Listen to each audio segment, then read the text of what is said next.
Hi everybody. Thank you so much for coming. This is an amazing crowd. I'm excited to see all of you guys here. I just want to say a special thanks to everyone who helped make this event possible. Thank you to the Dordt College Administration, President Hoekstra, the Public Relations Department, and everyone in the Dordt College Republicans Club. That's helped me out a ton in the past couple weeks to get things ready for this. So, before I hand it off to our guest, I'd like to say just a few quick things about the Dordt College Republicans Club.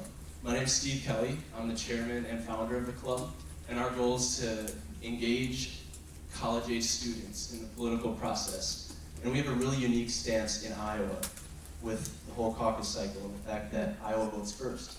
So it's a great time to get involved, and we'd love to have you join our club.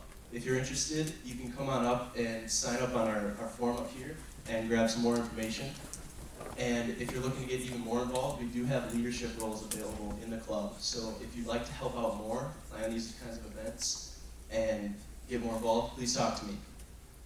And if you're from the community, which I see a lot of you are, it's great to have the combination of Dordt students and the Sioux Center community. That's one of the great things about Dordt College.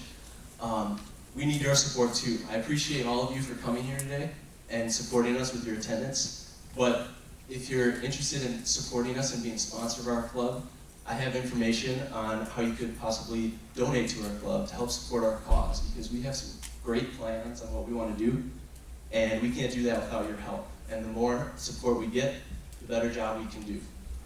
So I know you guys didn't want to hear me talk, so I'll transition into introducing you to our guest today. Carla Fiorina is the embodiment of the American dream. She came from secretary in a small company and rose to CEO of one of the world's largest technology companies. She has a very powerful message, and if you guys haven't heard her yet or met her yet, I'm really excited for you. Most of you have probably seen her in the debates, on news, how incredibly well she's been doing in the last couple weeks. So, on behalf of Dordt College, I'd like to introduce you to our guest today, Carla Fiorina.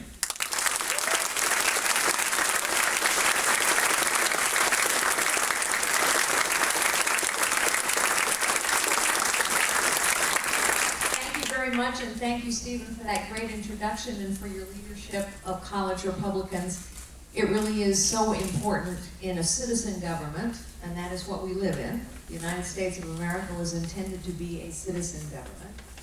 It's so important that citizens really get engaged. Iowans are inspiring in that regard, I think, because so many of you take your political and your citizenship responsibilities very seriously.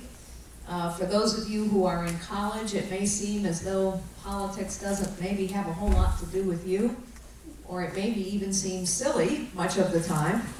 But in truth, politics has everything to do with you. And in fact, I really believe that this election is all about you. It's all about the future of this nation. I'm running for the presidency of the United States because I think our nation is truly at a pivotal point. And what we decide in this next election really will decide the direction of our nation for some time to come. And I want to talk a little bit about that. But before I do that, I'll tell you a story. I'm going to tell you two stories, actually, because I think they represent what's at stake. One took place in New York City several months ago. I was a guest on the show The View. I don't know how many of you watch The View. Yes, a lot of people say no, no, no, but I think in order to win elections, we have to be able to persuade people who may not know they agree with us. And I've gained something of a reputation as being someone who will actually take any question from anyone and have a tussle with anyone too, if I think it's required. In any event, I'm on The View, and I'm quite enjoying myself on The View. Their hosts are interesting, accomplished women, and I love Whoopi Goldberg's films, if not her politics. And halfway through this conversation, it was pretty clear that they kind of liked me too. And they were surprised by that. And so one of their hosts, you know how that goes, right? So one of their hosts, a lovely woman named Rosie Perez, says to me, "You know, Carly, I'm not a Republican." I said, "Rosie, I'm shocked. I would never have guessed that." And here comes the question. Why are you? Why are you? I answered in this way. Because I know no one of us is any better than any other one of us. Every one of us has God-given gifts. Every one of us has far more potential than we realize, and each one of us can live a life of dignity and purpose and meaning. And I believe our values, our principles, and our policies work better to lift people up. It was a surprising answer to them, and it caused kind of an interesting conversation.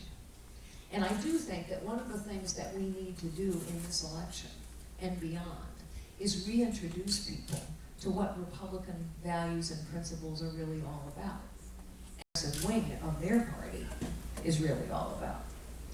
And so I went on to say, it's not that all Democrats are bad people, not at all. And in fact, I get a lot of Democrats who come to my events because in many ways they feel as though their party has left them too.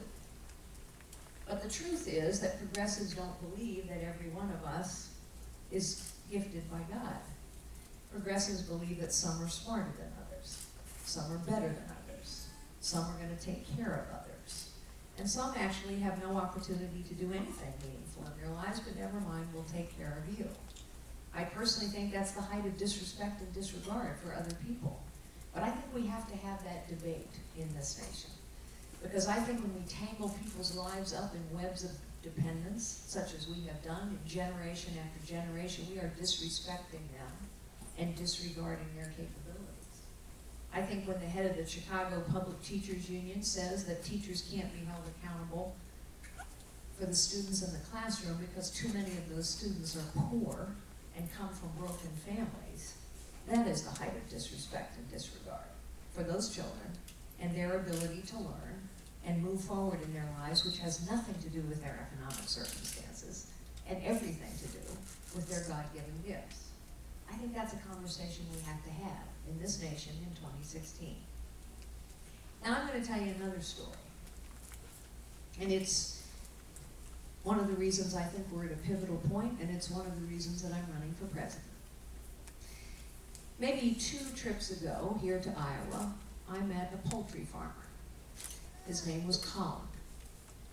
He and his family had been in the poultry business for generations. He and his brother were both in the poultry business, and you will remember that earlier this spring the avian flu came to Iowa. He watched his flock as it sickened and died. He knew what to do. He knew how to euthanize his birds. All he had to do was turn off the fans. And he knew that avian flu is an airborne disease, and so he shouldn't have feed trucks coming in and out of his farm as they traveled to other farms.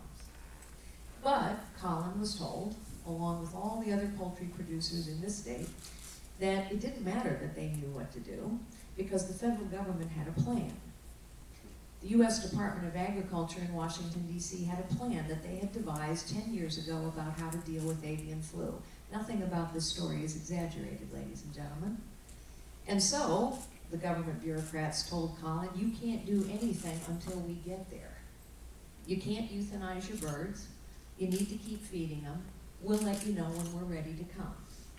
And for 6 weeks, Colin watched his flock sicken and die, but he also had to feed those birds that were still alive, and so the feed trucks moved in and out of his farm, and you will remember the avian flu got worse and worse in Iowa, in large part because the government wouldn't let people know what they needed to do.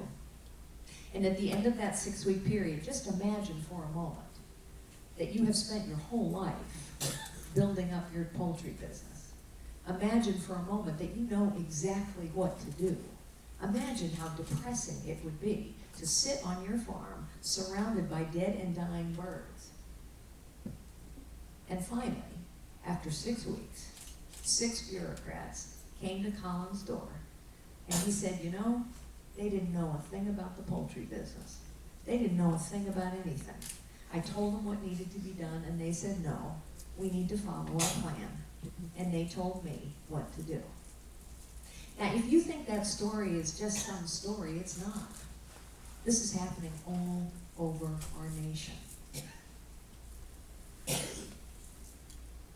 Our founders built this nation on an idea. It was a radical idea at the time. It is still a visionary idea. The idea is this, that here in this nation you have the right to find and use your God-given gifts, to fulfill your potential. It is what our founders meant when they said life, liberty, and the pursuit of happiness.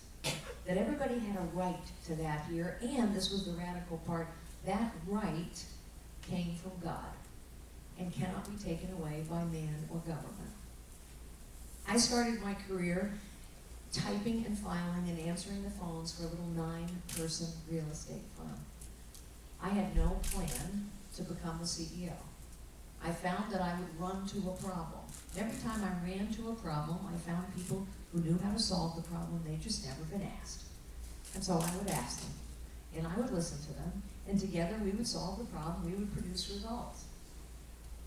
I have thought often, as I have traveled and lived and worked and done business and charity and policy work all around the world, why is it that my story is only possible here? Because believe me, it is only possible here that a young woman starts out typing and filing in the middle of a deep recession, eventually goes on to become the chief executive of the largest technology company in the world, and runs for the presidency of the United States. That's only possible in this nation.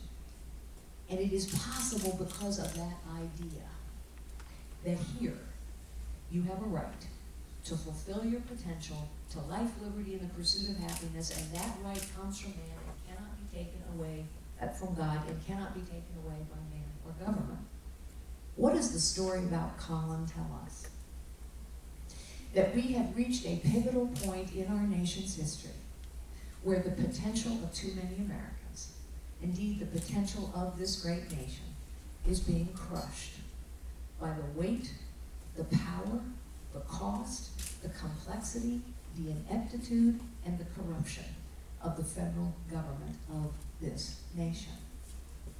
That's not just me talking, and it's not just Republicans talking. 82% of the American people now believe we have a professional political class that is more consumed with the protection of its own power, position, and privilege than it is with doing the people's work. That means Republicans, Democrats, Independents. It means young people and old people. It means people of all ethnicity. It means men and women. 82% think the professional political class has failed them. And by the way, they're right. Most of the time, people figure it out.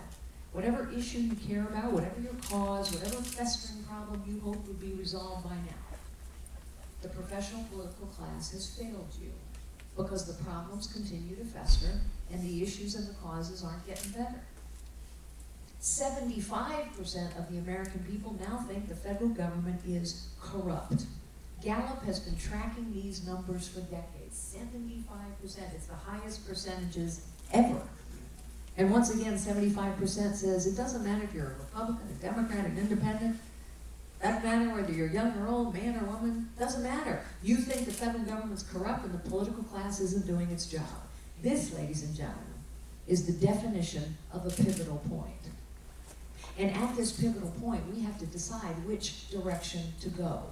Do we go in the direction of less government and more potential fulfilled? Or do we go the way of progressive policies that continue more and more and more government? You know, one of the things that Democrats like to talk about in this election season is student debt and the high cost of a college education. And it's a problem. The high cost of a college education and the level of student debt. Let me suggest to you that this is how socialism starts. Government creates a problem, and then government solves the problem. So let me tell you how government has created the problem of a college education that's too expensive. Government's created that problem by getting involved too much in a college education. They've created expensive accreditation processes where the federal government decides whether a college is doing a good enough job or not. The federal government decides that they don't like for-profit private universities, so they're trying to drive them out of business. The cost of a college education has continued to rise as federal government involvement has continued to rise. And what about student loans? You know, the federal government basically has federalized, nationalized the student loan business. It's not a competitive industry. The federal government kind of took over the industry for the student loan business, and so instead of having a lot of competitive alternatives from which to choose, you don't. And the federal government sets the rate. And it's maybe somewhere between 4.5% and 6.5%. And meanwhile, the government, what's the government's interest on its debt? Maybe 1.5%. Kind of sounds like a racket if a bank were doing that, doesn't it? Maybe it would be helpful if we actually had a competitive market for the student loan industry so people had to compete for your business. And maybe it would be helpful if we said, you know what, we need more choices in education at all levels. More choices for how you get a college education. Or maybe you want to go to technical training. Or maybe you want to, mid-career, go to a community college and get new skills. More choices, less regulation. And maybe we need less government involved in what should be a competitive industry. It's an example of the kind of choice that we need to make. Now, I'm not going to talk at you for very much longer because I want to take as many questions as you have. But at this pivotal point, I think there's some fundamental things we need to do. Number one, we need to disentangle people's lives from webs of dependence. Because if people are not working, they do not have forward momentum or dignity or purpose in their lives. And if you have ever, I've met lots of families that are dependent on government. It's not that they lack gifts or potential or ambition. It's that we make it very hard for them. So if you're a single mom with a couple kids and you're on food stamps and you're working 20 hours a week and you have the great good fortune to find a job of 40 hours a week that pays you twice as much, guess what? You will take home less money than if you just laid back, kept the 20-hour-a-week job and stayed on food stamps. So that seems like a big risk for that single mom to give up all of those programs in case she might lose her job. We've tangled people's lives up in these webs of dependence, and it is the height of disrespect and disregard for their gifts and their potential. We have to get this economy going and growing again so that the young people in this room actually have a job to go to. And guess what the engine of economic growth really is in this nation? It's small companies. It's family-owned farms. I started out in that 9-person real estate firm. My husband Frank started out driving a tow truck in a family-owned auto body shop. It's those family-owned, community-based, small businesses and farms that create 2/3 of the new jobs in this country and employ half the people. And we are now crushing them. In fact, we are destroying more of them than we are creating for the first time in U.S. history. And the reason we're destroying more of those job creators than we are creating is because the weight, the incredible weight of government is so complicated they can't handle it. You know, when I led Hewlett-Packard, we became an almost $90 billion firm over the 6 years that I led that business. That's bigger than all 50 states' budgets. And as a $90 billion company, guess what? All that complexity in government, you know, the 73,000-page tax code and the regulatory thicket, well, at least I could hire accountants and lawyers and lobbyists.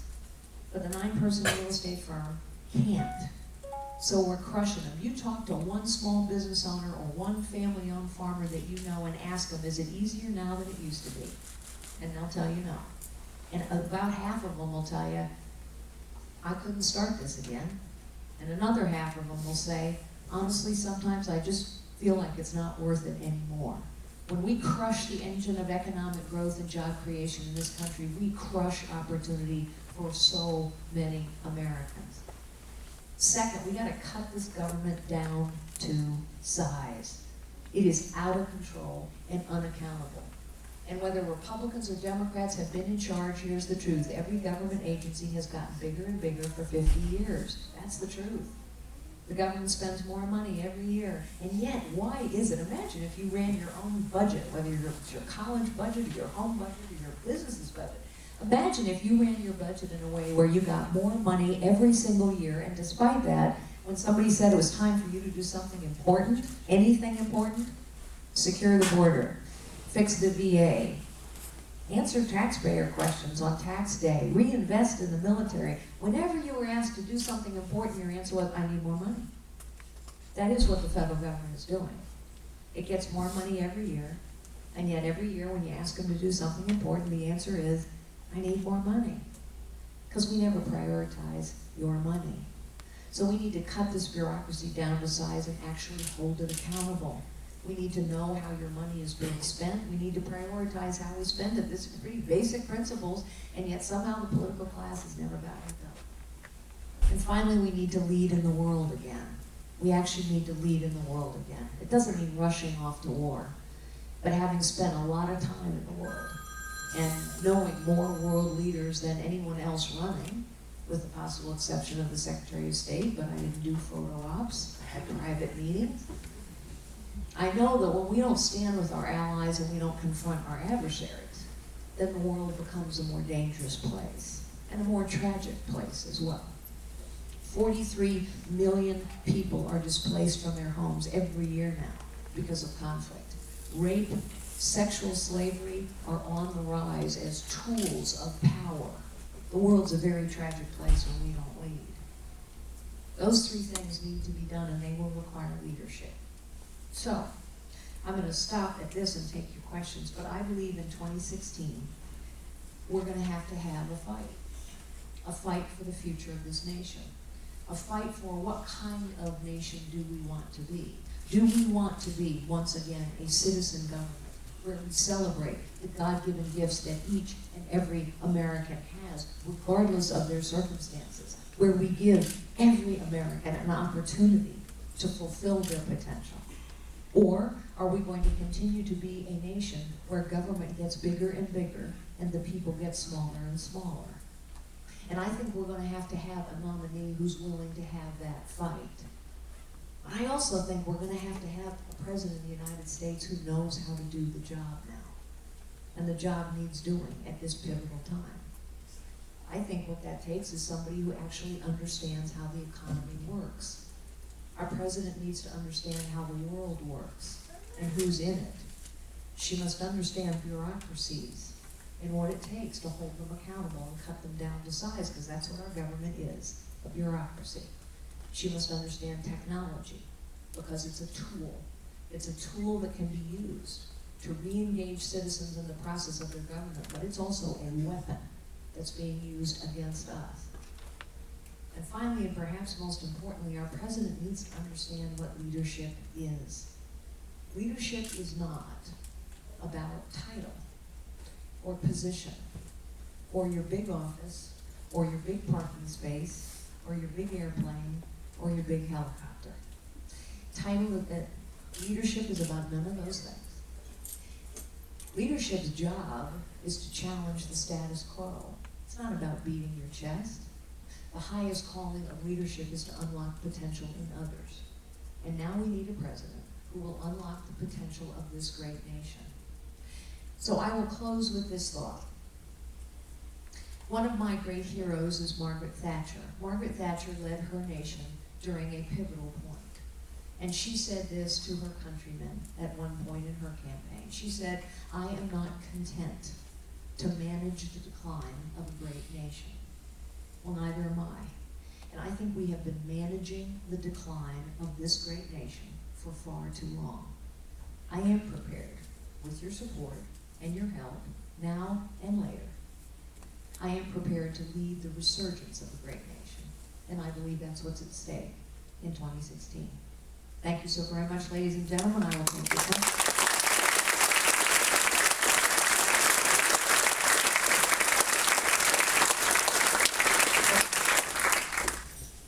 This may be a strange question coming from Iowa, but I retired from Rockwell International, okay, and I was involved with the Apollo program and also went to Johnson Space Center. I worked there during the shuttle program.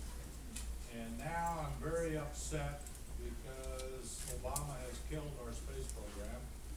And right now we don't have a way to even get our astronauts up to the space station. We have to pay Russia $50 million for each astronaut. That strikes you as strange. So I'd like to know what your opinion is on the space program and what would you do in order to get it back together? Well, I think it's a fantastic question. Thank you for asking it.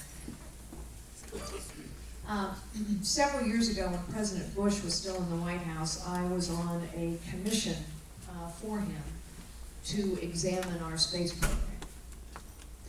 And at that time, in brief, here's what I and the rest of the commission said. The United States of America must lead in space exploration and space technology. Why? Because other nations want to. While we are disinvesting in space leadership and space technology, the Chinese are investing, the Russians are investing, even the Japanese are investing. We must always lead in the industries that will define this nation and the world.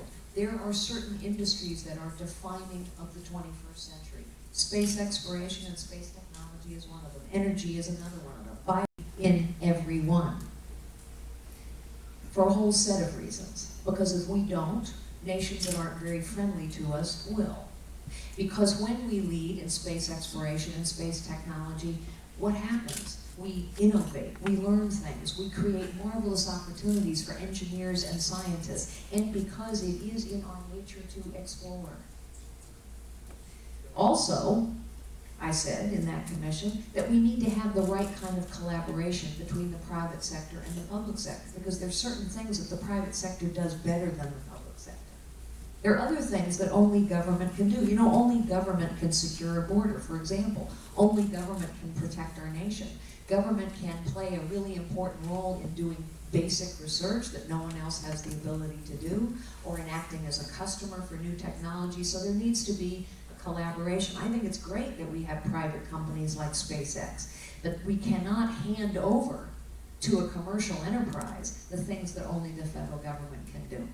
So there are a whole set of things that need more investment, not less. We need to invest more in securing the border. We need to invest so that we have the strongest military on the face of the planet, and everyone has to know it. We have to invest so that we will lead in space exploration. We need to invest in the treatment of mental illness and drug addiction. I mean, there are a whole set of things that we need to invest more in, not less. And yet, overall, we have to spend less money and have government be a less powerful force in our lives.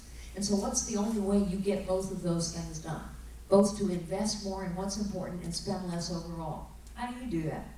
Well, it's called prioritizing your spending, right? The only way you can prioritize your spending is for us, once again, to have control over every single dime of your money that we spend. Which means we've got to go to some form of zero-based budgeting, some form of knowing where every dollar is being spent, so we can say, you know, that program's not working, we're not spending anymore. Common Core, not working, let's get rid of that. Department of Education, spending way too much money with too few results, we ought to spend way less on that. But space exploration, military investment, becoming the global energy powerhouse of the 21st century, securing our borders, investing in mental health and drug addiction treatments, as examples, these are investments we need to make. So thanks for asking that question.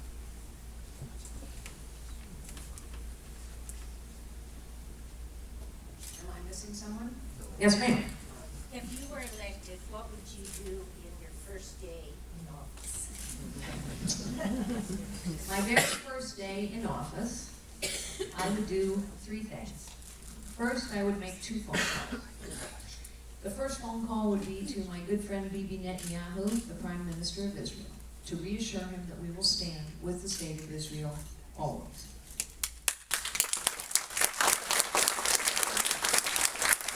The second phone call will be to the Supreme Leader of Iran. Realistically, he might not take my phone call. But he will get the message. And the message I will deliver to the Supreme Leader of Iran is New Deal. I don't care what deal you cut with Obama and Kerry, because they clearly got rolled at the negotiating table. New deal. The deal is this. Until and unless you open every military facility and every nuclear facility to full and unfettered, anytime, anywhere, for real inspections by our people, not yours, we, the United States of America, will make it as difficult as possible for you to move money around the global financial system. It is critical that we do that. Because even if Congress succeeds in voting down this deal, and I hope they do, the rest of the world has moved on. China and Russia were never on our side of the table, they were always on their side of the table, and they are in and the money is flowing. And the European money is flowing as well, and Iran is doing two things with all that money. Funding proxies to sow conflict in the Middle East because Iran wants to be the leader of that region, and building a nuclear weapon. Of that there is no doubt. So we have to cut off the money flow, which we can, by cutting off their access to the global financial payment systems, and by saying to any bank that does business in Iran, you will not do business in the United States of America. The third thing I would do, I would reach out to my fellow citizens, because I'm going to do this on a regular basis. I said a while ago that technology is a tool that can be used to re-engage people in the process of their government. We know politicians respond to pressure. And so as a practice run, I'm going to have an address to the American people, and I'm going to ask you to take out your smartphones. For those of you who have flip phones, upgrade now. This technology works on a smartphone, but not on a flip phone. Anyway, on day one, we'll have a little conversation. And the conversation will go something like this. You know, ladies and gentlemen, all my life I have run to the problem, and I have seen that people know how to solve the problem. You know how to solve these problems. So I'd like to ask you some questions, and you tell me the answers, and then we're going to give those answers to the professional political class. Question number one, do you think it's important that we know where your money is being spent? Press 1 for yes on your smartphone. Press 2 for no. This technology exists, ladies and gentlemen. We use it for all sorts of frivolous, silly things. We need to use it now for something important. Here's another question. Do you think it's important that we finally secure our border, quit talking about it, as we have been doing for 25 years in every presidential cycle going back to time immemorial? Do you think it's important that we actually do it? Spend the money, the manpower, the technology, and do it. Press 1 for yes, 2 for no. I will go into the Oval Office and have that conversation with the American people regularly, because I know how you will answer. This is common sense and good judgment. You don't need to be a politician to know the answer to these questions. In fact, it would appear it helps if you're not a politician to know the answers to these questions. But the reason to ask the questions is to focus the anger, the frustration, the cynicism of the American people, not on throwing up their hands and walking away from the electoral process, but instead to focus all that on the political class so it moves. And I'll just say one last thing. We know the political class moves under pressure. Remember when the VA scandal hit in Arizona? People were dying. Veterans were dying, waiting for appointments. And the American people got so outraged that they flooded their congressional offices, and Congress acted. They felt the heat in 3 short weeks. You see, they can move. In 3 short weeks, they passed a bipartisan bill saying you could fire the top 400 senior executives at the VA. And President Obama signed it, like that. One person's been fired. The political class has moved on. And a month ago, we learned that 256,000 veterans had died waiting for appointments. That's why this conversation has to go on week after week after week. I will focus the pressure of the citizenry of this nation on the political class to do what must be done, what we know needs to be done, what we can do. All these problems are solvable. So upgrade now and get ready. Press 1 for yes, 2 for no. Yes, ma'am. I was wondering if you could continue your discussion on eliminating Common Core. Okay, so Common Core. You know, Common Core, there's a big discussion about, well, it's just a set of standards. Okay, well, maybe that's how it started, but that's not what it is. You see, bureaucracies only know one way. It's called a heavy-handed program of standardization. And the Common Core has become a heavy-handed program out of the Department of Education, funded in no small way by the testing companies and the textbook companies that have something to do, some vested interest in the outcome of all this. And what Common Core has become, honestly, is a standard process of how teachers should teach and students should learn. So, here's some facts. The Department of Education has gotten bigger and bigger every year for 40 plus years, and the quality of education continues to deteriorate. So what do you conclude from that? The Department of Education doesn't have much to do with the quality of education. We know, for example, that low-income students in low-income neighborhoods consistently do worse than students in high-income neighborhoods. That's not right. That's not the American way. And yet it goes on and on and on. And who is it who stands and protects the existing status quo? Democrats and the teachers' unions. We know what it takes to teach a child.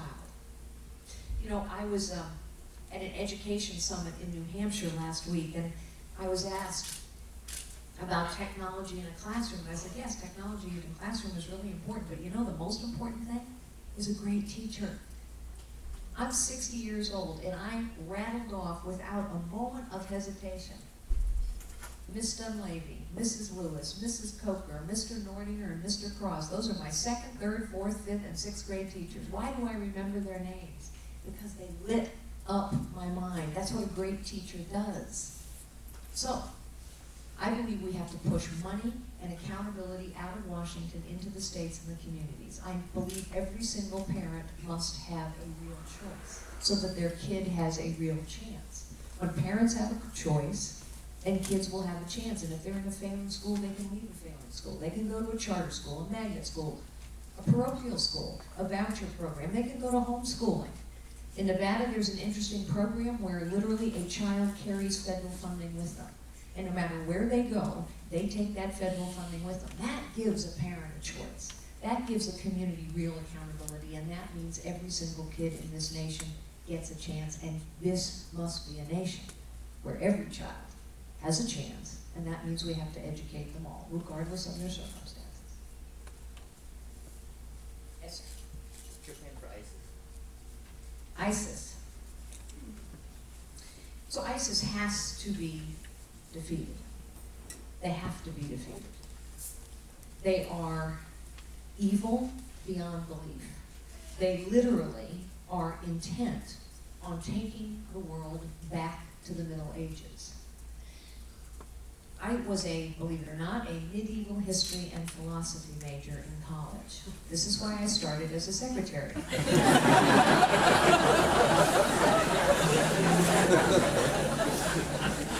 But word to the wise, students, it was a great education. But the point, why do I tell you that? Because I know the Middle Ages was a really bad time to be living. ISIS is not only taking territory, they are not only crucifying, beheading. If you are Christian, if you are Jewish, if you are the wrong kind of Muslim, they are engaging in rape and sexual slavery as a tool of power. President Obama always presents the nation with a false choice. The false choice on Iran, the false choice on ISIS, the false choice on Russia, the false choice he presents every single time is, if you do not agree with what I am doing, or what I am not doing, the only option is to rush off to war. And so that's the choice he's presented on ISIS. Hey, I'm not doing much, a bombing run occasionally, and the only option is 20,000 troops on the ground. This is false. We have a set of Sunni Arab allies as well as the Kurds who are fighting ISIS on the ground as we speak. They know that ISIS is an existential threat to them, to the Jordanians, to the Egyptians, to the Saudis, the Qataris, the Bahrainis, the Emiratis, the Kurds. By the way, I know them all. And every single one of those nations has asked us for something very specific, to help them in their fight. King Abdullah of Jordan, a man I've known for 15 years, do you remember that he was here in this nation when the Jordanian pilot was burned alive in a cage? Why was he here? Because he was asking us for bombs and materiel so he could fight ISIS. And guess what? We have not provided them. I will. Poor King Abdullah is going to China now. The Egyptians have asked us to share intelligence. The Kurds have been asking us to arm them for 3 years. We have not. I will. So I will hold a Camp David summit with everyone I just mentioned. And I will say to them, tell us what you need from us to defeat ISIS. They are fighting on the ground. They know they must defeat them, but they need to see leadership and support and resolve from the United States of America. They have not received it. I will provide it. ISIS can and will be defeated. They want to have this fight, but we have to stand with them. Could I follow up on that? I'm the president of the college here, so welcome. Mr. President, how are you? I was also a history and philosophy major in college. You see, there is life after history and philosophy major.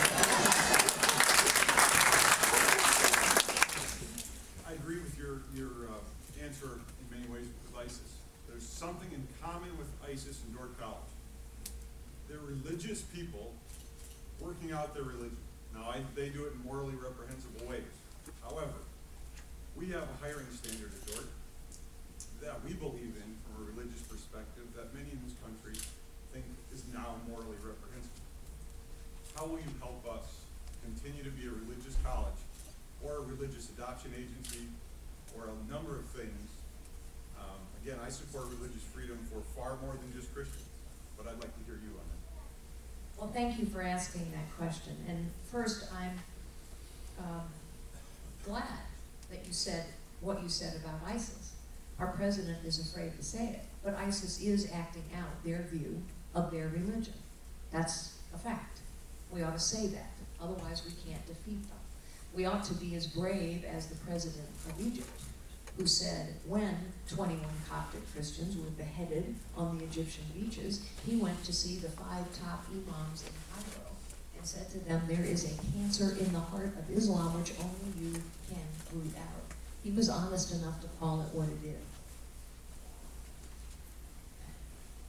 Like all of you, I've gone through tough times in my life as well.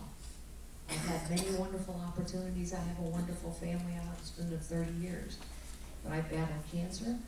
We've lost a daughter to the demons of addiction. And what has sustained me through those times is a personal relationship with Jesus Christ, just as that relationship has sustained so many of you. We must invest whatever energy is necessary to protect religious liberty in this nation, and I will do so. Did you hear the story the other day of what's going on with Chick-fil-A and the Denver airport? You heard this story?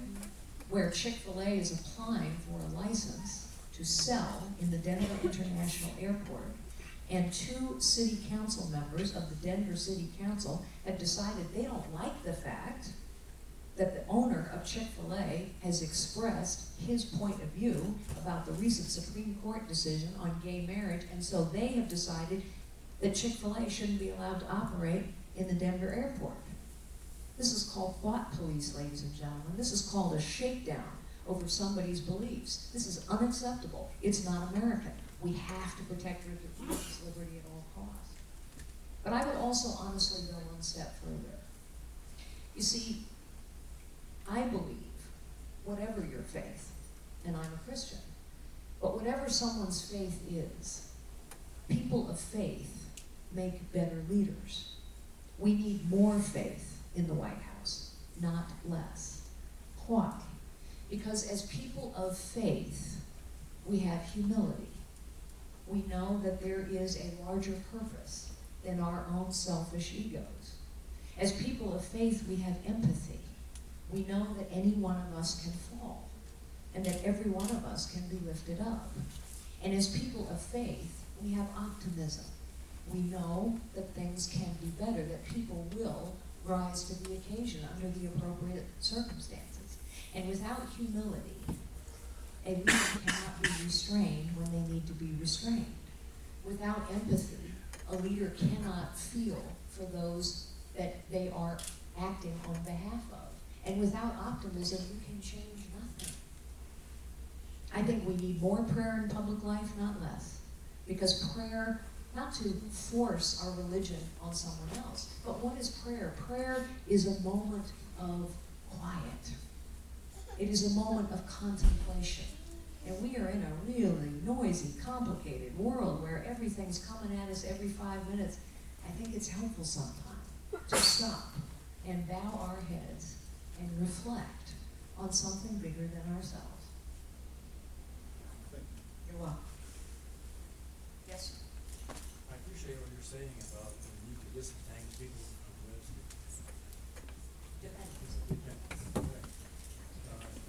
I guess my question is, well, first I must say, I don't feel that this defunding all the programs is the way to do it. I agree with you. It's not the way to do it.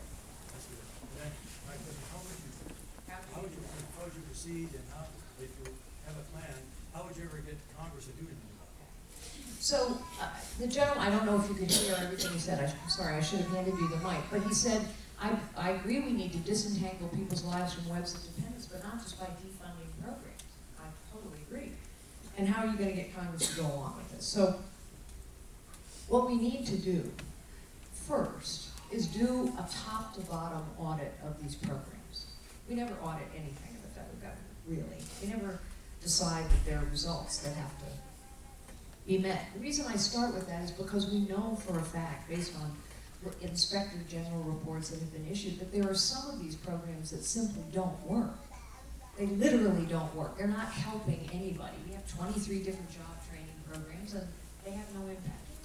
But secondly, and more to your question, what we really have to do is change the incentives in these programs so that the incentive is to move forward, not to fall back. So I talked for a moment about the single mom. She takes home a certain amount of total compensation. And if she's lucky enough to get a 40-hour-a-week job, she takes home a lot less compensation because these benefit programs, they fall off the cliff. So imagine for a moment that you're that single mom and your kids are dependent on those food stamps and you're responsible for them. And you get a new 40-hour-a-week job and you know that you could get fired. You could get fired. Women are the last hired and the first fired in this society. It's still true in this nation. So what do you think? You say, wow, I'm going to lose all these benefits, and what if I get fired and then I have nothing? I've got to reapply all over again. In other words, the incentive structure of those programs says to that woman, don't take the risk. It's too risky. So therefore, we need to change the incentive so that we encourage her and we say, you know what? If you work 30 hours a week, you're going to make more. If you work 40 hours a week, you're going to make more, so that over time we encourage people to build skills, build capabilities, build confidence, so they can move forward in their lives. You know, I joked a moment ago about being a history and philosophy major. I wouldn't trade it, by the way. It was a great education.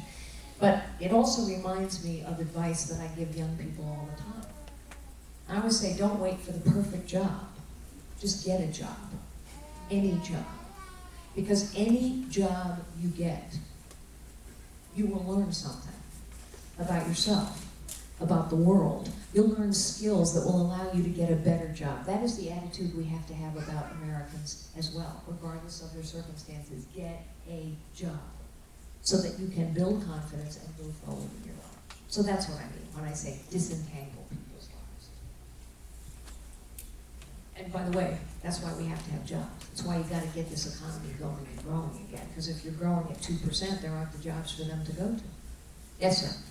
As president, what would you look for in a federal judge or justice when you're making a point?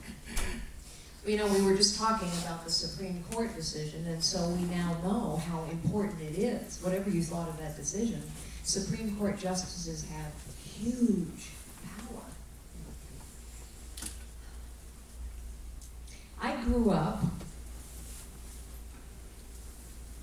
every night sitting at my dad's knees and watching him watch the news. And I learned conservatism because he would yell at Walter Cronkite and I would ask him why. And then the next morning he would read the New York Times and we'd sit at the breakfast table and he would yell at the New York Times and I would ask him why. Why do I tell you about my dad? Because he would go on to become the lone conservative justice for many years on the Ninth Circuit Court of Appeals, the most liberal court in the land. And I watched my father, a man of great integrity and conviction, hold to his principles year after year after year. And as a conservative, he knew that his job was not to say what the law should be. His job was not to say what the Constitution could be. His job was to say what the Constitution is and what the law is. And sometimes those were tough calls. He was the dissenting opinion many, many, many times. And that's a lonely place to be.